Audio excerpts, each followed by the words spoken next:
Nous nous trouvons avec Marie-Ange et moi-même Jennifer Ferenja à l'école C, à Mbouibou, à Antananarive, ici à Madagascar. Je suis élève de terminale ES et je fais partie du club de développement durable au lycée français d'Antananarive. Et je suis ici pour vous présenter l'architecte que nous avons, donc Marie-Ange. Pouvez-vous vous présenter s'il vous plaît ? Oui, bonjour, je suis architecte, architecte de la société Architropique, qui est une société d'architecture de droit malgache, spécialisée dans l'architecture bioclimatique. Et c'est donc moi qui ai gagné le concours pour réaliser ce projet d'extension de l'école primaire française C de Mbouibou. Merci beaucoup. Est-ce que vous pourriez présenter en quelques phrases le projet que vous avez réalisé ici dans cette école primaire, du début jusqu'à la fin? Combien de temps est-ce que ça a duré et pourquoi vous l'avez fait ici?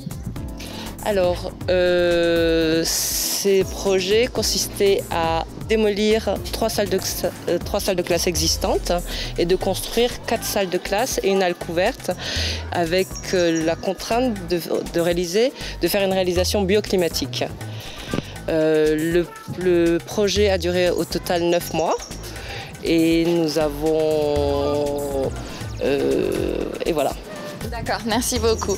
Donc je voulais vous demander, vu que je suis dans le club de développement durable, en quoi est-ce que ce projet s'inscrit-il dans cette optique de développement durable, étant donné que c'est ce qui intéresse notre club?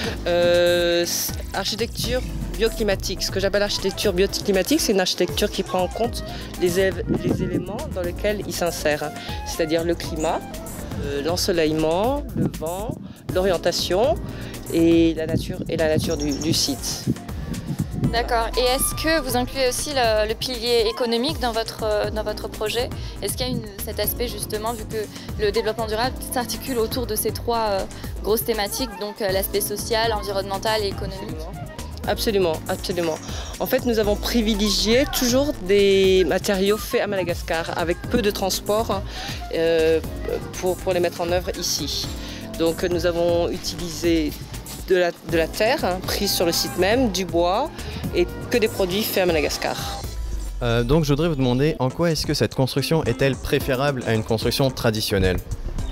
Pour des raisons de performance acoustique, thermique. On parle de bioclimatique, donc on parle d'empreinte carbone. Une construction de ce type-là n'est pas une construction traditionnelle, mais faite avec des matériaux locaux et avec peu de déplacements. Et les performances qu'on arrive à atteindre avec ce type de construction sont très intéressantes. Bien, merci. Et les matériaux employés sont donc tous pris sur le terrain directement, et donc vous n'avez donc utilisé quasiment aucun matériau qui serait importé? Absolument, absolument. Les murs sont faits en terre. La terre, nous avons pris sur le site même. L'ossature, la structure est une structure en bois, mais pas du bois massif. C'est du bois renforcé avec des tubes acier. Donc, ce qui permet de moins couper de bois, et la terre prise sur le site, ce qui permet de ne pas avoir de transport. Et enfin, concernant la phase de démolition qu'il y a eu avant la construction, est-ce que vous avez réutilisé certains de ces débris ou non? Dans la mesure du possible, oui. Les gravats, nous avons utilisé pour refaire l'hérissonnage au sol. Nous avons récupéré des tôles que nous avons remis dans les coursives. Et nous avons récupéré des gouttières qui vont être utilisées dans le jardin pédagogique pour faire des aménagements extérieurs. En termes de prix, au niveau économique, est-ce que ça coûte plus cher de construire ce projet, des bâtiments avec des matériaux naturels, ou plutôt des bâtiments avec une construction plus traditionnelle? Ça coûte moins cher. Ce qui coûte cher à Madagascar, c'est d'importer des matériaux de l'étranger. Vous imaginez bien que tout ce qui est importé de l'étranger coûte plus cher à Madagascar qu'ailleurs. Donc finalement, le prix de construction à Madagascar est relativement cher, même si la main-d'œuvre est très bon marché. Et pensez-vous que ces techniques peuvent être appliquées partout ailleurs à Madagascar, par exemple en brousse? Absolument, justement c'est le but.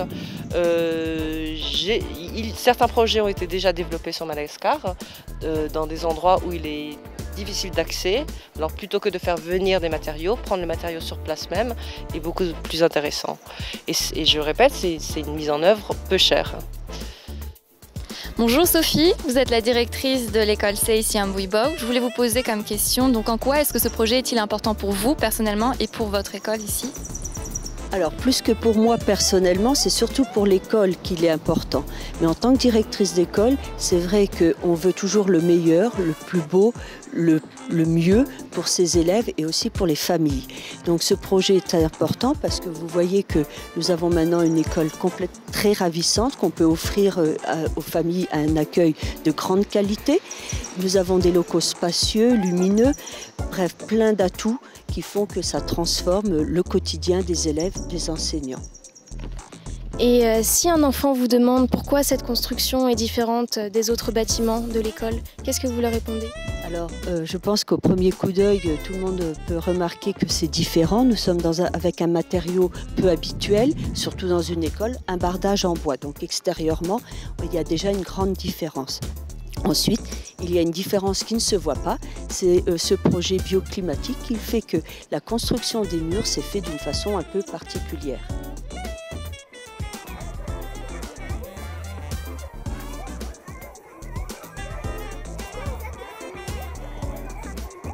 Bonjour. Vous vous appelez comment? Je m'appelle Manzak, Karen, Angelina, Julie. Et vous êtes en quelle classe? nous sommes en CE2.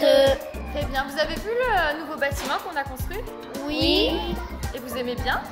J'aime, oui, parce qu'il y a les ventilateurs, etc. C'est mieux, c'est un peu plus moderne. La salle elle est grande et j'aime bien ça parce qu'avant on avait un petit espace et là-bas on faisait tous les arts sur le côté. Et je préfère cette classe que celle d'avant. Moi je trouve que comme ça, comme c'est beaucoup plus lumineux, on dépense beaucoup moins d'électricité.